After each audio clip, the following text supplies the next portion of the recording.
Good evening, good morning, good afternoon to everyone, depending on what part of the globe you are in. And thanks again for attending another enriching and interesting session hosted by NDA.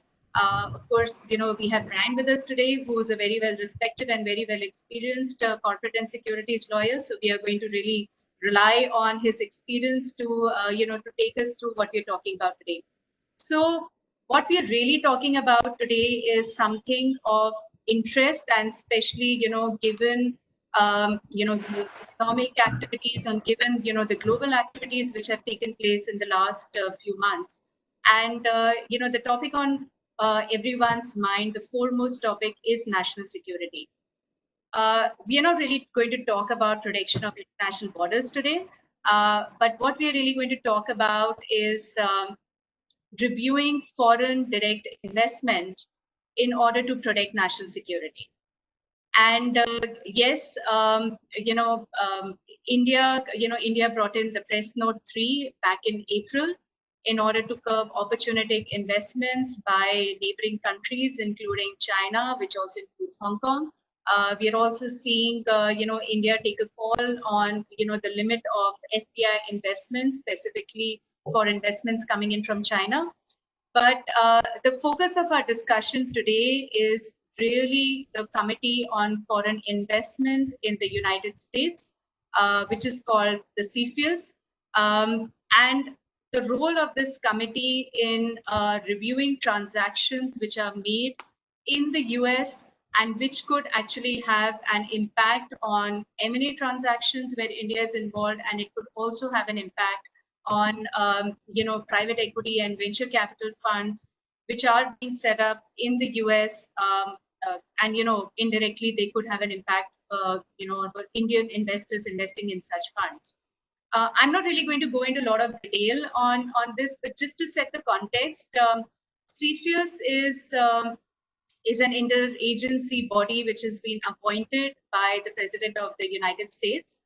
And this body reviews national security aspects of foreign direct investment in the US economy. The goal of this committee is to determine the transactions which lead to a national security concern, and then the president has the authority to block or suspend those proposed, transactions which could result in a foreign control of any US business through various manners such as mergers, acquisitions, takeovers, and so on and so forth.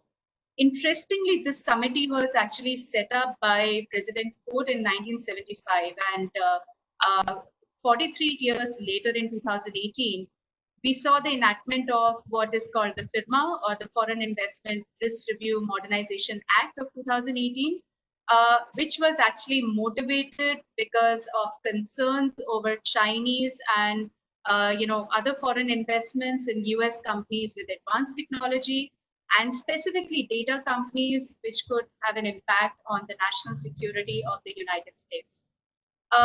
So with the broad reach of these regulations, and they are fairly complex, this has a potential to affect a wide variety of transactions, and these includes private equity and venture capital and hedge funds, because investments into these funds could come in from foreign nationals and foreign governmental entities.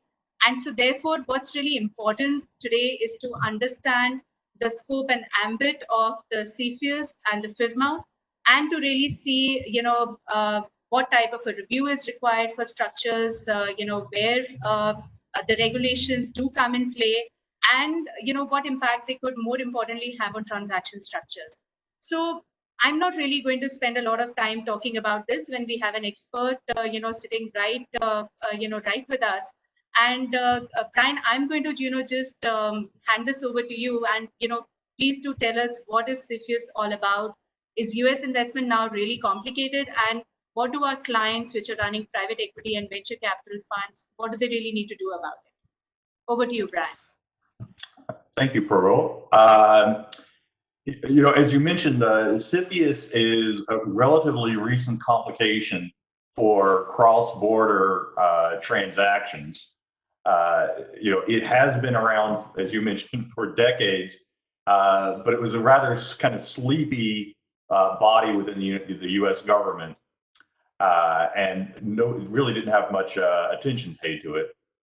And then in 2018, it started being a little bit more active under the Trump administration, reviewing foreign transactions in the United States.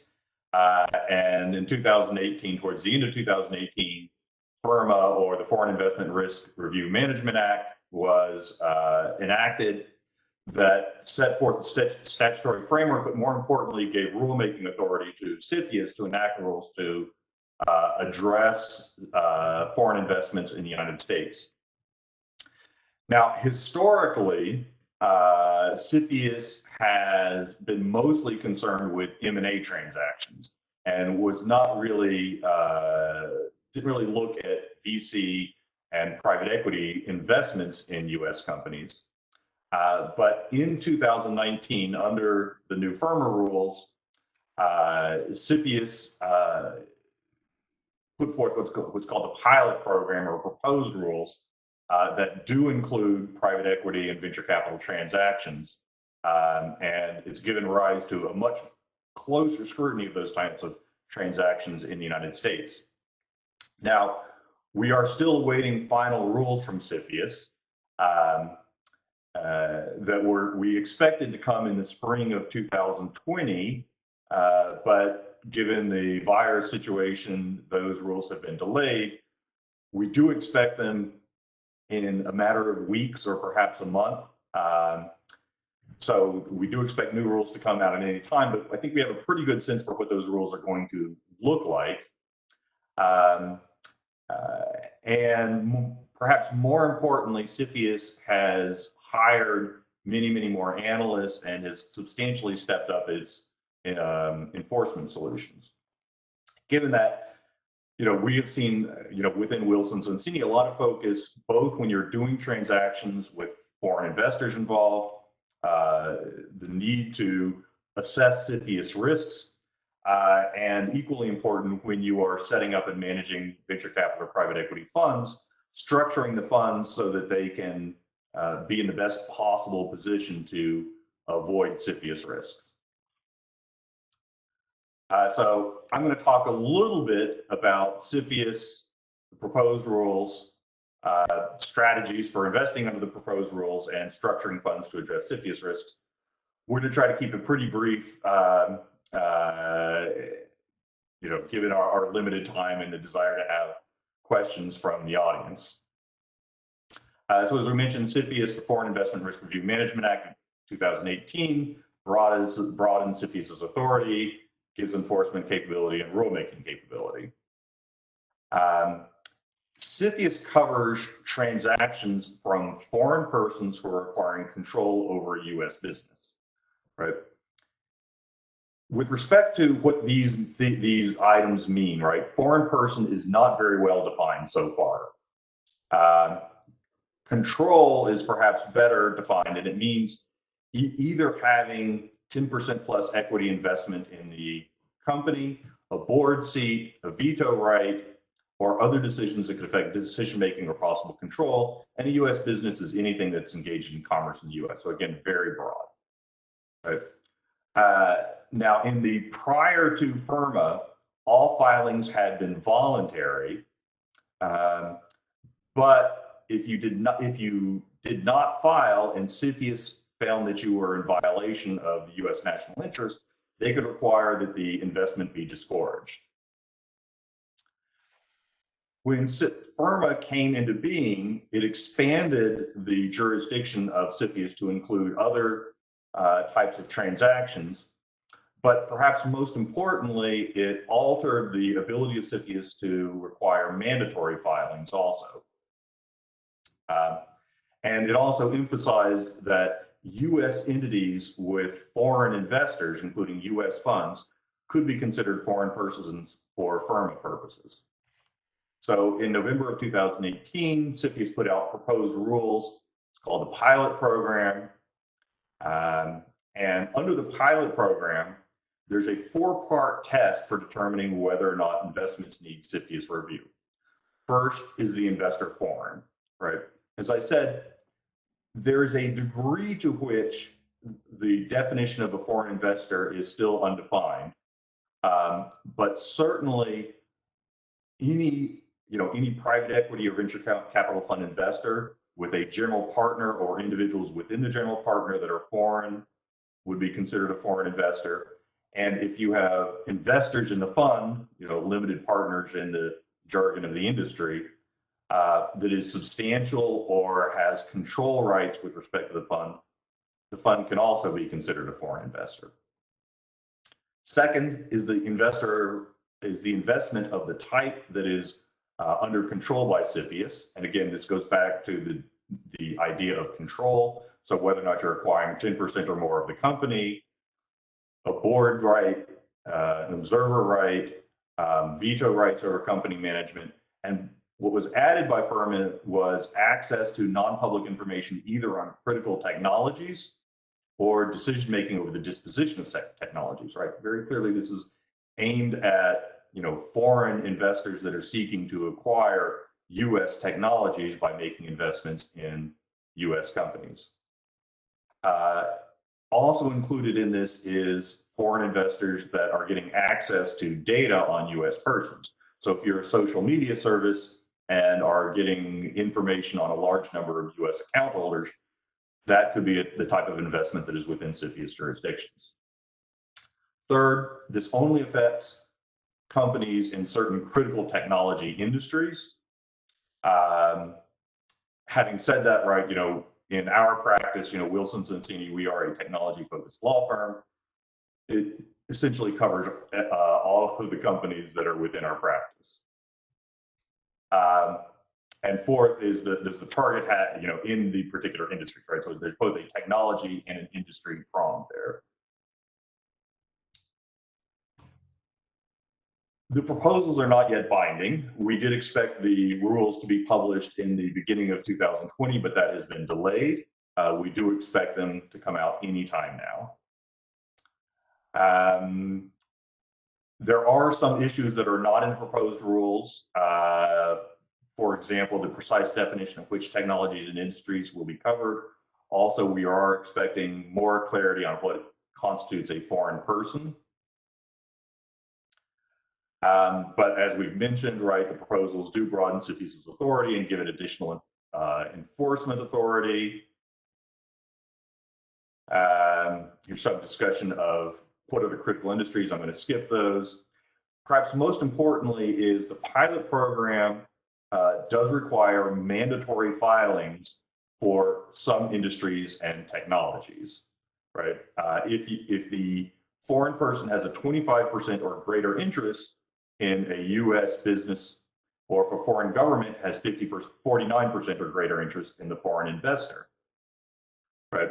Again, these are the pilot rule programs. We do expect there to be some tinkering in this, but the idea is that whereas in the past, most filings were voluntary, we expect that under the new rules that there will be substantial new mandatory filings for foreign investors in the United States. There is a notion in CFIUS of the accepted investor rule, so that if you get pre-cleared by the US government, then you as a foreign investor will not be subject to CFIUS review. As a practical matter, we don't expect that to be very common in the private equity or venture capital world, with possible exceptions of, for example, Singapore Sovereign Wealth Fund, for example. So strategies for investing, right?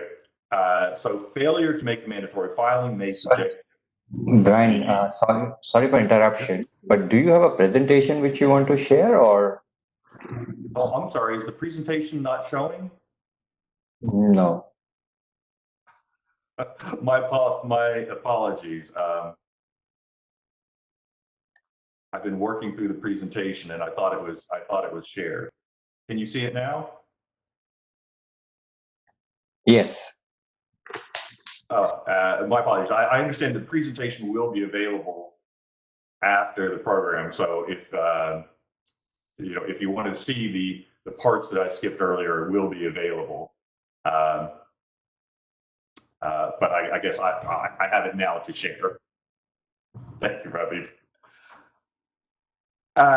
So the key issue for us going forward is the degree to which CFIUS will be actually enforcing these rules, right? And CFIUS, as I mentioned earlier, is setting up a new enforcement division, hiring lots of people to review transactions, and in particular to scrutinize the filings, right? Failure to qualify with the mandatory filing requirements can carry penalties, including complete disgorgement of the investment. It's not yet clear how that enforcement authority is going to work on the voluntary filing side.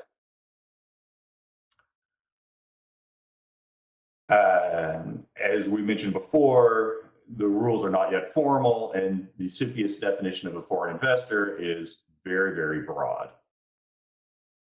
So as a practical matter, when you are a fund with foreign investors or a foreign fund making an investment in the United States, you should be aware of these issues, and you should be consulting with deal counsel to make sure that you are getting good CFIUS advice, right?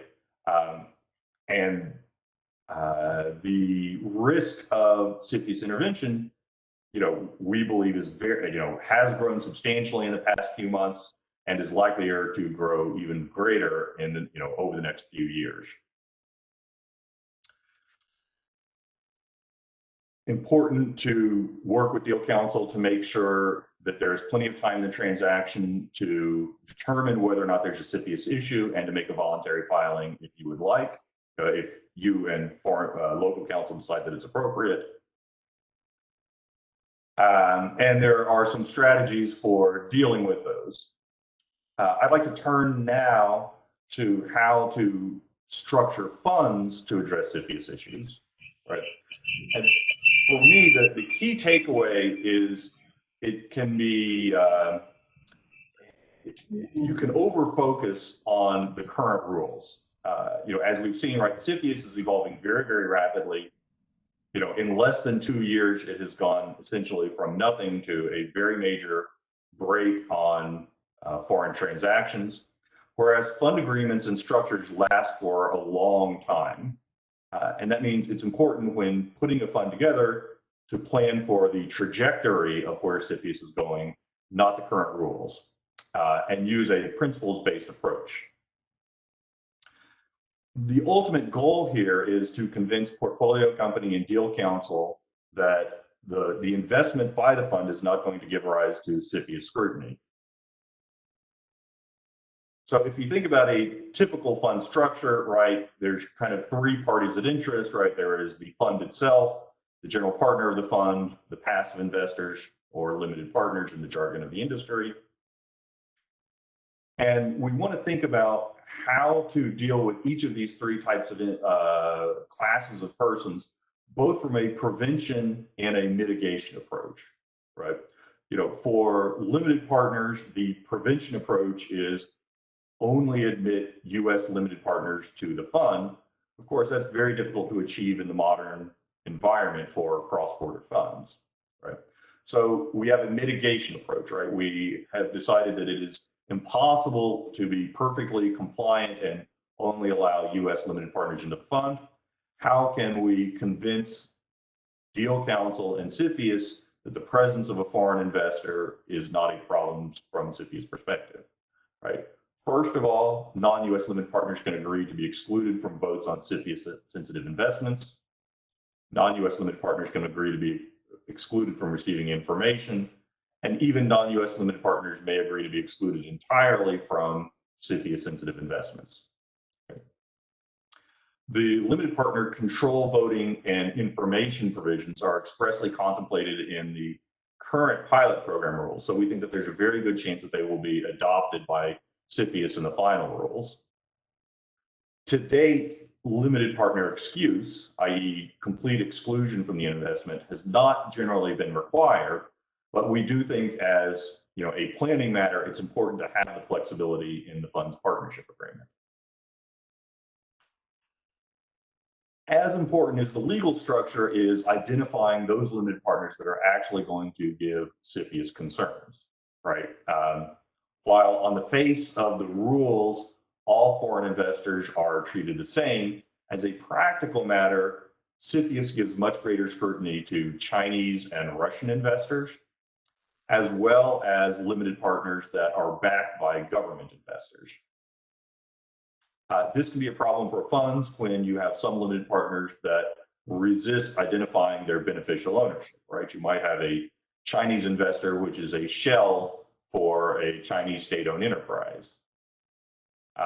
As a result, when fundraising, both due diligence and KYC is important, and the fund should both know and be permitted to disclose the beneficial ownership of its investors to CFIUS, as well as portfolio companies. So moving on to the second identified class of parties that we have to think about from a CFIUS perspective, the fund itself, right? Again, two measures here, we can think about prevention or mitigation. So if you want to prevent CFIUS risk at all, you can form the fund in Delaware. If you are interested in, if you have a non-US fund and you are mitigating your CFIUS risk, you can create what is so-called alternative investment vehicle to make CFIUS sensitive investments through a US vehicle that is separate and apart from the fund itself. So again, we are encouraging our sponsors to make sure that they have fund agreements that allow side-by-side AIVs. And third, perhaps the most difficult class is the general partner and the individual fund managers that are managing the fund, right? Again, the prevention prong would say form the general partner in Delaware and only admit US individuals, locate the principal office in the United States. The mitigation prong would say allow under the fund agreement to delegate authority from non-US GP members to US GP members and exclude the non-US GP members from voting or information about CFIUS sensitive investments. As a practical matter, we doubt whether or not that delegation of authority would actually be respected by CFIUS, but it is another tool in the toolbox that you can use to help mitigate your CFIUS risk. And then finally, I note that the United States is not the only country that is adopting CFIUS-like investment restrictions. As Parul mentioned, India is also. We see it in Taiwan, we see it in Australia and Germany, and you can extend the principles-based mitigation measures that I've discussed to investments in other countries that also have national security restrictions on their investments. And that is the end of my presentation. I think I hit my time mark just about right. Parul, back over to you. Yeah, no, that was wonderful, Bran. Thanks a lot. And I think in a very concise and crisp manner, you have given us the crux of the CFIUS, and the FIRMA regulations. So thanks a lot for that. I think from, just purely from a fund structuring perspective, and of course, I think it will be good to talk about a little bit more on how CFIUS also impacts M&A transactions, but purely just, talking about the fund structures. And, you very clearly divided the structuring, into the parts involving the LPs and the fund and the GPs. I would agree with you that the GP structuring is the one which is going to be really difficult and the most complicated. And the reason for that is, we see a lot of fund managers in India, with partners in the US, and most of them, they work as a partnership, and they would want equal economic as well as equal voting rights.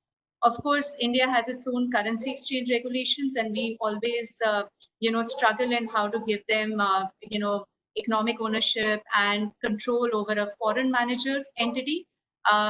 Many times the funds are also split into two parts, such that the US fund invests only primarily in US companies, and the India fund invests in Indian companies, and to the extent it's able to in the US companies. But the GP structuring part is going to require a lot of looking through, and I think this is where one needs to be wary of the fact that it's not just the Indian exchange control complications, but also if this triggers off a CFIUS requirement, then that itself is also something that needs to be kept in mind. I think the excuse investor bit, which you spoke about, that's working well in India at least. From a SEBI perspective, when there are certain LPs who are not allowed to make investments outside India through an alternative investment fund in India, we excuse them, and SEBI is comfortable looking at that. So maybe excusing the investors is another way to look at how to structure the offshore funds. But moving on to onto the deal side of it, and I saw you spoke about how much time it's really going to take to get the process done. There's a mandatory filing. Earlier there was a voluntary filing. Now there's a mandatory filing. So for every deal that takes place, there will be a need for doing the filing and getting an approval before moving ahead with the transactions. Looking at that and also combining with what is happening in India with respect to the Press Note 3, we don't yet have clarity on the beneficial ownership for investments which are coming from China, even indirectly. So I'm going to move to Vaibhav and ask him what's going to be his number one worry when he looks at his private equity deals. And are we talking about delays here? Are we talking about more expenses? Are there non-control rights that could get triggered? What type of transactions could possibly need an approval in the US as well as in India? And are we talking about delaying the process from 6 months to a year when especially in times of COVID? So Vaibhav, over to you. What do you really think about what Brian has just told us about the CFIUS and what's going on, and especially since you're based in the US, you have your feet on the ground there. Thank you, Parul. Though I'm based in the US, Parul, we focus on Indian law only, so I'm not a CFIUS expert, but because we have done a lot of transactions, there are a few interesting things which we have noticed, and this is something obviously on the deal side, and Brian, you are free to correct me since you are the expert and I'm not. But very interestingly, what I understand is CFIUS is not just when you are investing in the US. It's not just applicable when you're investing in the US, but it's also applicable when you're investing outside US if that company has a significant subsidiary in the US. Meaning that even indirect investment is covered, and Brian, that is what I have been given to understand, and which is why it raises. Brian, before I proceed, isn't it true? Yeah, that is true, right? Yeah. Literally, the definition covers any business that does commerce in the United States. So in theory, it wouldn't even need to have a substantial amount of business. I think as a practical matter, the risk of a non-U.S. company that has a single office and less than $1 million of revenues in the United States probably is not large enough to raise it. But in theory, yes, any business that is doing business in the United States is covered by CFIUS. Thank you. Now, this raises interesting situations, and I'm telling you about the practical and a real life situation which we faced. We had a private equity investing in a company which is not headquartered in US, is headquartered in it's an Indian company. In one situation, it's headquartered in India. In another situation, it was headquartered in Cayman Islands and one of those areas. But it was primarily Indian company and had a subsidiary in US, and which was significant subsidiary because this is a software company, had a lot of customers in the US, and so on and so forth. And then the question came: what are the approvals required under US? And somebody said, look, you should look at from CFIUS perspective. And we started looking at saying that, look, this is not investment in the US. This is software company we are talking about. And why do we need to look at the CFIUS? And then the US lawyer actually told us, look, things are changing now. Of course, what is more worrisome is voluntary side rather than mandatory side. If your industry is falling into mandatory, then you have to make an application and you need to go through the process. But when it is a voluntary, and even before the mandatory rules came up, it was voluntary. The issue really is the call you need to make, right? And who's going to make that call? Because if I make a call saying that CFIUS is not required, then I'll be liable for it, right? So will it be the private equity who will make the call? Will it be the deal company who will make the call? Would deal company be comfortable making that call? And so all those questions comes up. And because the implication is very, very significant, because they can ask you to unwind your transaction, and I'll come to that a little later. So the situation which suddenly occurred to us in the deal which we are working on is that even though it's a Indian company and the investment is coming from let's say Singapore or Europe or some other places, then you will end up looking at CFIUS approval as a serious case, right? You may end up taking call is not required, but the important aspect is you will need to consider CFIUS as an option. You can't simply ignore it. You need to look at it and you need to make a deal. You need to make a judgment whether it's required or not. Of course, based on the investor, based on the area in which the portfolio company is, we in that situation got comfortable that we will not approach CFIUS is not required. But it was a tough discussion. Now, you did talk about private equity going and investor or VCs going and making portfolio companies comfortable that they are, CFIUS approval is not required.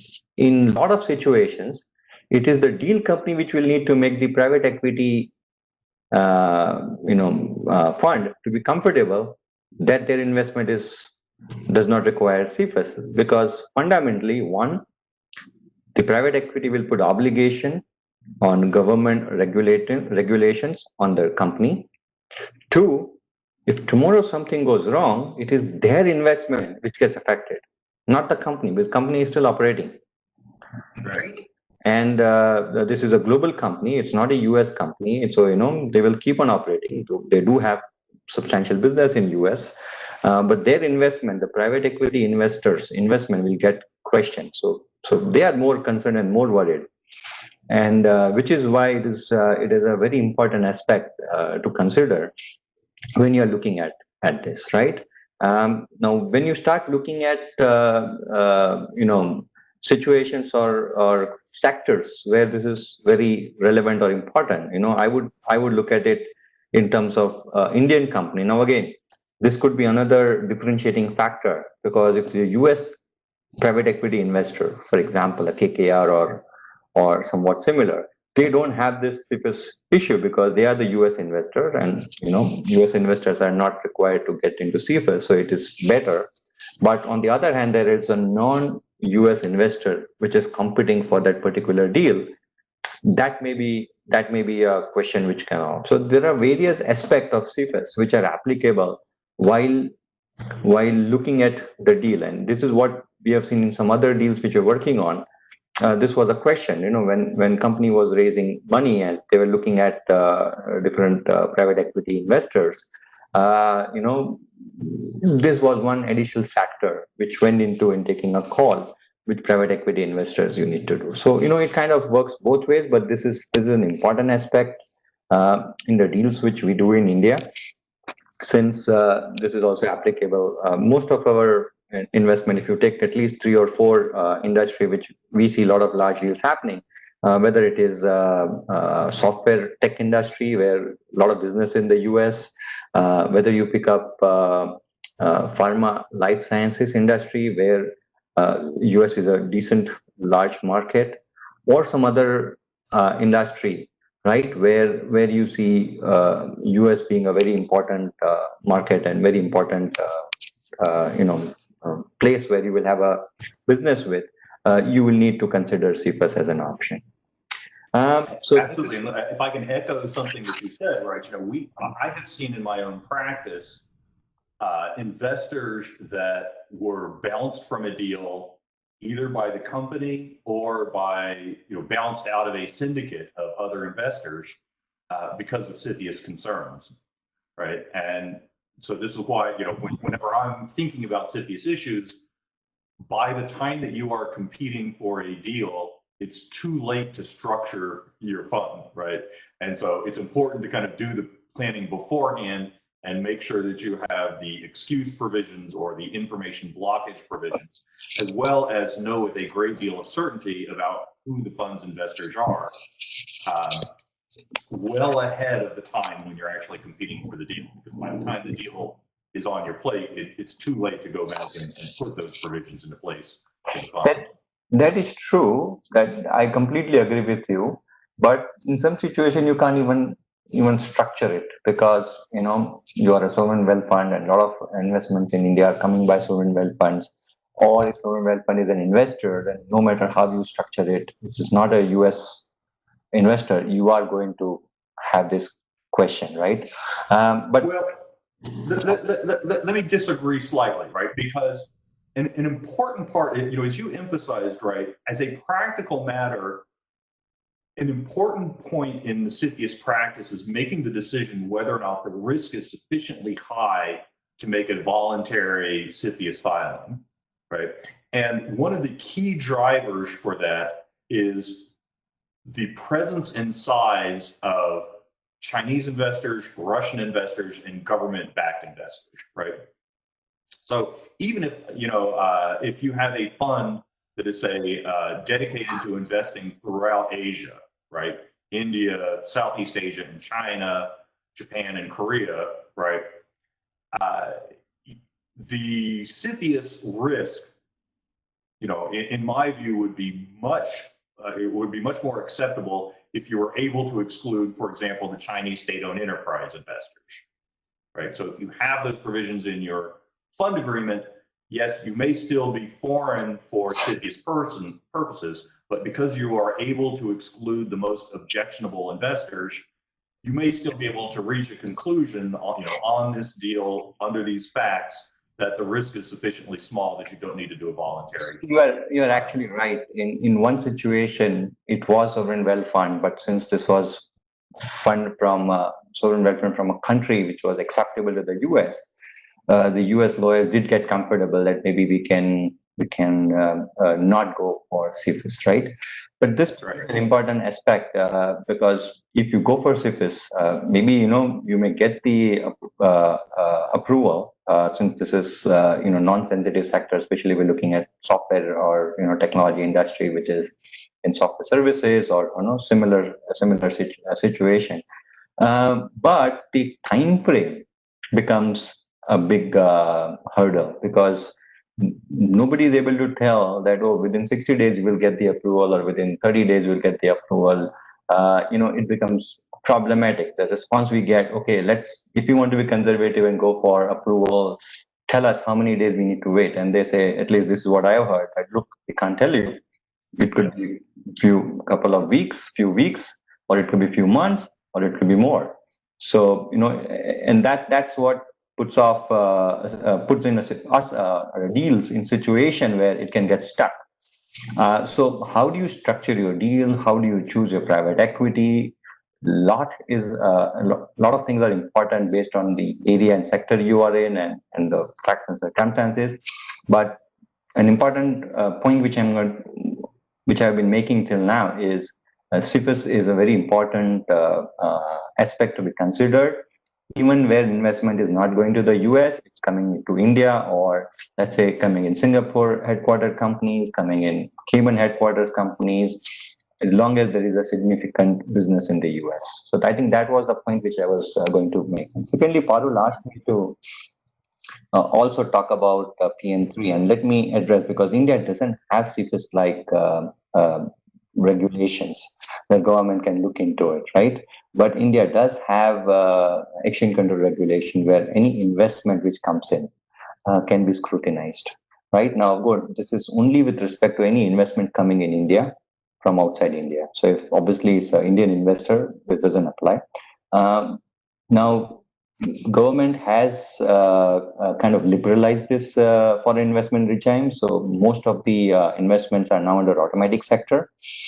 However, recently government did come with the press note 3, what they call PN3, what they call very popularly, which said that if your investment is coming from countries which shares land border with India, then prior approval is required of the government. Which means that unlike the voluntary concept, it's mandatory. You need to get pre-approved, and it's little common knowledge that any significant country which shares land border with India, which is going to make investment, is China.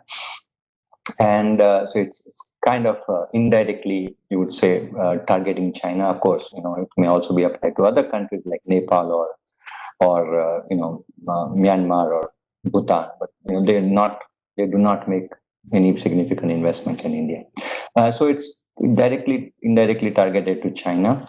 So any investment coming in India requires government approval. Now, in this situation, there is, unlike CFIUS, where it's sensitive sectors or with respect to, companies which seeks information.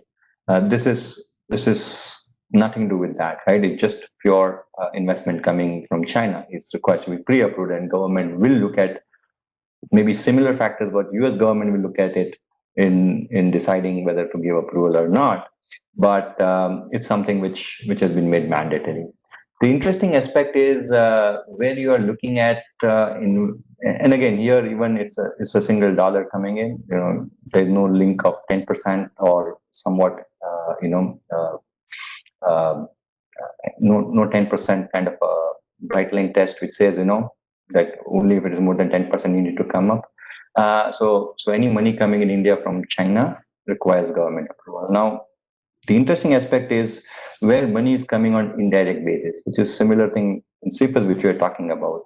Now, if the money is actually invested in a US company and then that US company then does investment in India, the law says that the beneficial owner is either citizen or resident of that country, then you require a government approval. Now, again, similar question comes up is what is the definition of beneficial owner? We don't have clarity on definition of beneficial owner. We are hoping to get clarity on definition of beneficial owner. It's not yet come. And now that we had this border issue with China, we don't know how it is going to go in forward, whether the government will actually bring it or they will not bring it. We are not sure. But because there is no definition today, it leads to multiple interpretation, with one interpretation being that even if single share or single share ownership in, let's say, a US company or Singapore or Hong Kong or whichever company, I mean, I will not count Hong Kong because Hong Kong is considered part of the China, but if it is a European company which has Chinese investors, then you will end up going for government approval. Now, this is very conservative and not likely to be something which is the intention of the government or not likely to sustain, which means that they will look into saying that what kind of ownership does Chinese investors have in that company before we say that this is the beneficial ownership is with Chinese citizens or residents. Right? There are various aspects. We end up looking at different definitions of beneficial ownership under different laws. It ranges from anywhere between 10% to 25%. And or control. So if you have if there is a control by a Chinese investor, and this control doesn't need to be absolute control, but some kind of control, including ability to appoint directors and stuff like that, or it has more than 25%, then in our view, it will definitely require approval of government. If it is less than 25%, but more than 10%, then we'll need to look at case-by-case basis to see whether what makes sense. Do you really want to go and seek approval? Do you want to not seek approval and wait for the clarification to come? And in case clarification comes which says you required approval, then you go as a post facto approval, right? Or if it is in less than 10%, then we are more comfortable in taking a view that maybe it's not something which you may require approval. Again, these are all tax-specific situations, but because of lack of clarity on what is beneficial ownership, this has become an important aspect when you are looking at any foreign investment into India. So I was just trying to compare CFIUS with the Pressnote 3. It's different, but the objective is somewhat similar. Yeah, no, thanks a lot, Vaibhav. I think we're all waiting for that clarification on, beneficial ownership. And, given the border issue anyway, the government is now thinking of even restricting the FPI investment. So let's see what turn this takes.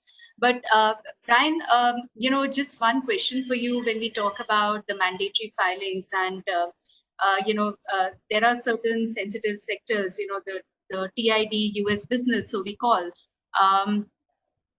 When the TID for the purposes of audience are critical technology infrastructure or sensitive personal data businesses. Is there some sort of other definitions very clear on what really forms part of critical technology or a critical infrastructure or sensitive personal data business, or the lines blurred? And the reason why I ask this is that would someone really end up deciding not to make a mandatory filing by taking a view that it's not covered under CFIUS, but actually the US could take a view that it is covered, and the penalty for for this, as I understand, could be as high as the value of the transaction. So there are very high stakes involved here, and we're talking about close to a 6-month review process. So what's your what's your thinking on that? Yeah, look, we do expect that when the final rules come out, they will have some more clarity about what exactly counts as a TID business in each of the categories. When making the evaluation today, right, we can look at the 27 critical business lines that CFIUS has already identified under the pilot program as critical technology businesses, and I think those form a good guide. But of course, in any particular situation, right, there's always an issue of whether or not under the facts the company is actually in the business or not, right? And as you say, the penalty for not making a mandatory filing can be quite severe. So we do expect, I think we do expect people to act conservatively and to make mandatory filings, when they are approaching any of those areas. But I think it's also fair to say that, we expect that, some level of leniency from CFIUS in, people acting in good faith, right? CFIUS really is a national security organization. And if you are acting in good faith and you do not present a material national security risk, we would not expect CFIUS to levy the harshest fines. Having said all that, right, again, all of this is, for US lawyers is as new to us as it is to anyone, right? So, we don't have any advice other than talk to your CFIUS specialist lawyers at the time that you're doing the deal and get the most up-to-date advice possible, because literally, we are in a period now where we expect CFIUS to start telling us how these rules will actually be enforced. Right, thanks. I think, when we look at some of the statistics, and, I got these statistics from the president's office, from the website of the president's office. And interestingly, India's FDI in the United States was close to $10 billion in 2018. And China's FDI in the United States was close to $40 billion in 2017. So Brian, we've heard a lot about, how, the firma was motivated primarily because of concerns of investments by Chinese investors. And, you also talked about government-backed investors. CFIUS is very cautious with the Chinese investment strategy of China in the US. But we also understand that, how the committee operates, and there are very strict confidentiality rules. Is there some, Are there some data points available on what type of deals are being scrutinized? We've seen press reports on deals fallen apart, strategic deals which have just come apart. But what really is, the outlook where China is concerned? You feel free to expand, your answer beyond CFIUS as well. Yeah, so there have been some deals, kind of very public deals that have fallen apart under CFIUS scrutiny, right?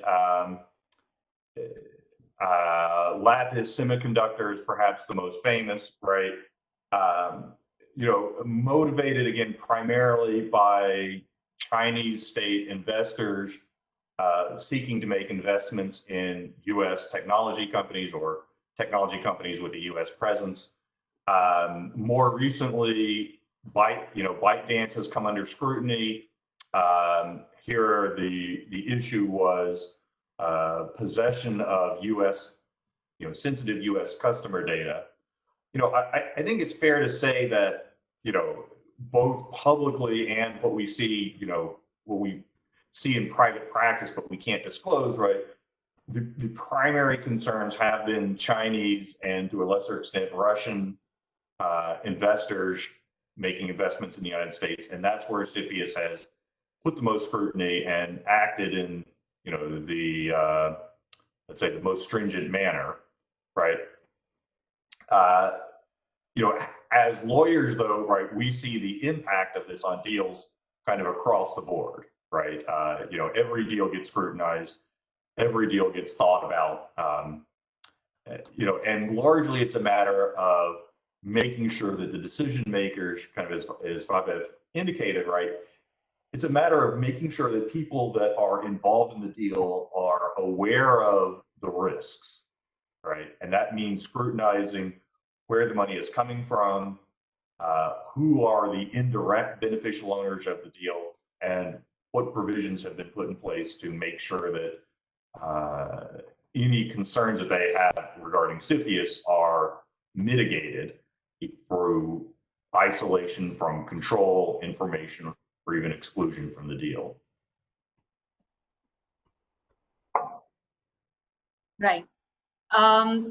Thanks, Brian. I think that's really useful, and I think what we're really taking away from this discussion is that we really need to understand that acquisition and investment activity in the US could be subject to CFIUS review, and so therefore what's really critical is to make an informed decision well in advance in order to avoid any any transaction failures or any process delays or any penalties situations and all.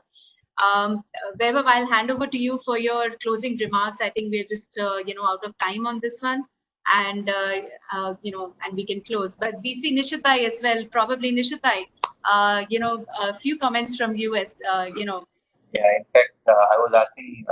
I would have just taken the question which has come one, but maybe we are out of time, so maybe we can just respond to the question. I think that's more important. Yeah. Okay. So one question which has come from Somesh: how prudent is the boycott Chinese products economically, diplomatically, and legally? That's the question. I think it's not directly related to CFIUS or related to PN3, which is the FDI restriction, but still it's an important question, because from the way I think it's all about the attitude or what the government is trying to do, and the general public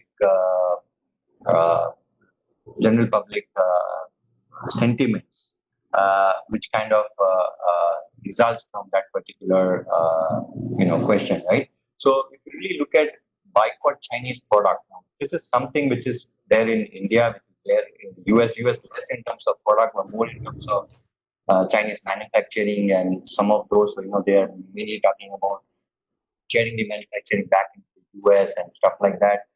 In India, it's somewhat similar, but it's focused on Chinese products. I think it is if you really ask me from legal perspective, it may be very difficult to go and boycott it or otherwise prevent it. From economic perspective, also, at least when I'm hearing people say it's easy to say boycott Chinese product or China, get the manufacturing out of China, but it may not be economically feasible to do so because the supply chain and the other, you know, investments which people have made are too sticky investments, and it's very difficult for them to come out. So it is not going to be easy for someone to boycott China, whether legally or economically.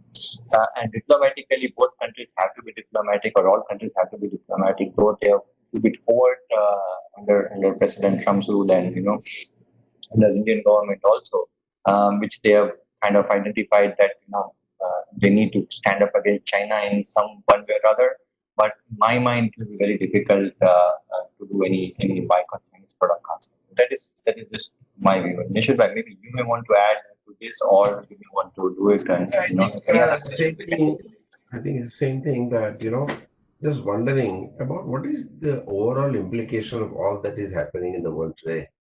And how would a ordinary consumer will be impacted? Because it's one thing to say we do not want Chinese products, for example. We want to boycott China. Okay, no, I'm not arguing for or against the moment. I'm just trying to look at what are the implications.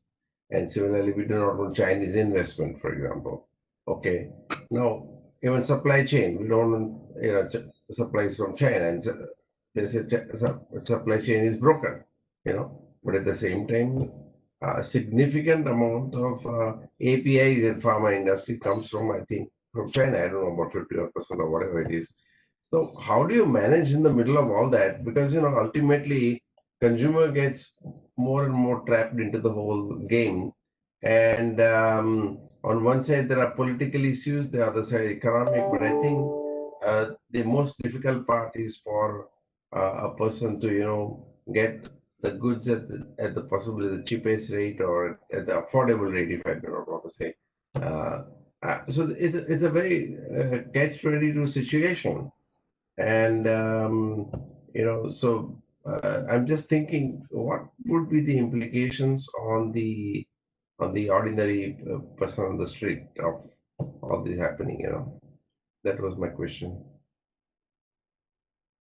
Would it have tougher time to leave, or or things would be okay?